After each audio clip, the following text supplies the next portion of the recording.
Generalmente se dice que Batman de NES, considerado uno de los mejores juegos del catálogo de la consola, no toma prácticamente nada de la película de 1989 dirigida por Tim Burton, y que fue más bien una reinterpretación libre del film. Y si bien es cierto que el juego toma muy poco del material en el que se inspira, tal vez haya más coincidencias de las que parecen a simple vista. Hagamos un repaso rápido. Lo primero que se nos presenta en el videojuego es a Ciudad Gótica, descrita como una ciudad oscura y desierta, gobernada por el crimen y la violencia, que se está preparando para el festival por el 200 aniversario. Exactamente el mismo contexto que plantea la película. También se presenta al Joker como el líder criminal que ha esparcido gas venenoso por toda la ciudad, aterrorizando a la población. Una situación prácticamente idéntica a la del film. A continuación aparece Vicky Vale, una astuta fotógrafa que investiga el misterio del gas y que se ve en peligro en varias ocasiones, siendo rescatada siempre por una misteriosa figura negra que resulta ser Batman. El juego incluso menciona que, mientras lucha contra el Joker, Batman lo recuerda como el asesino de sus padres, preparando así el enfrentamiento final. Podríamos decir entonces que, en principio, el contexto general de la historia es prácticamente el mismo que en la película. Es una lástima que Vicky Vale no vuelva a aparecer ni sea mencionada nuevamente en el juego, ni siquiera durante los eventos finales en la catedral, a pesar de ser un personaje central en el film. Al comenzar el juego vemos el Batimóvil, cuyo diseño replica claramente el del film. El primer nivel, Gotham City, se desarrolla en las calles de Ciudad Gótica. Aquí no hay elementos visuales claramente reconocibles del film, hasta llegar al enfrentamiento en el ayuntamiento. La pelea contra Killer Moth se desarrolla en un escenario que sí está claramente inspirado en la película, la entrada del Gotham City Hall, con el cartel visible, las estatuas a los costados de la puerta y las figuras ubicadas en las escalinatas sosteniendo esferas. Es probablemente el único escenario del juego que puede considerarse directamente reconocible e inspirado de forma evidente en el film. Killer Moth, sin embargo, no aparece en la película.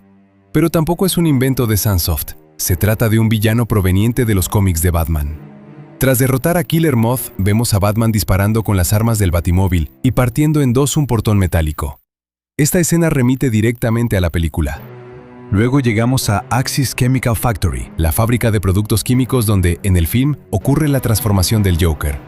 En el juego, más allá del nombre mencionado en el manual de instrucciones, el escenario no guarda similitudes visuales con la película.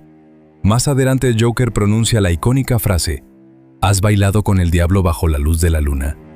Exactamente las mismas palabras que utiliza en la película al momento de asesinar a los padres de Bruce Wayne.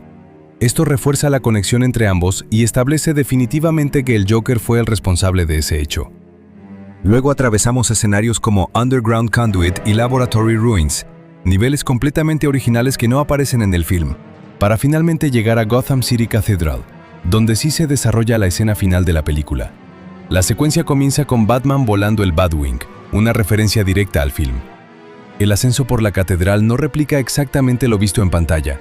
Hay engranajes y elementos mecánicos que no están presentes en la película, pero la ambientación general remite claramente al clímax cinematográfico.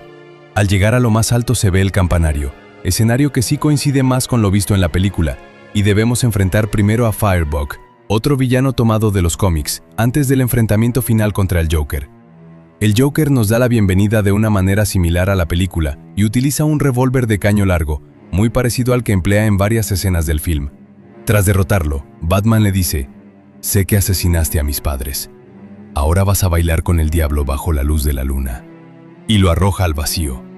No es exactamente igual a la película, donde Batman lo engancha con un cable a una gárgola que termina desprendiéndose por su propio peso, pero el resultado es el mismo. El Joker cae al vacío y termina tendido en el suelo con una sonrisa en el rostro.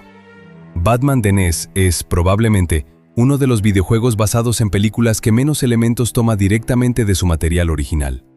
Más allá del contexto inicial, algunos escenarios puntuales y ciertos diálogos clave, la mayor parte del juego opta por seguir su propio camino, incorporando enemigos de los cómics y niveles completamente originales. Sin embargo, esto no era algo extraño en la era de los 8 bits.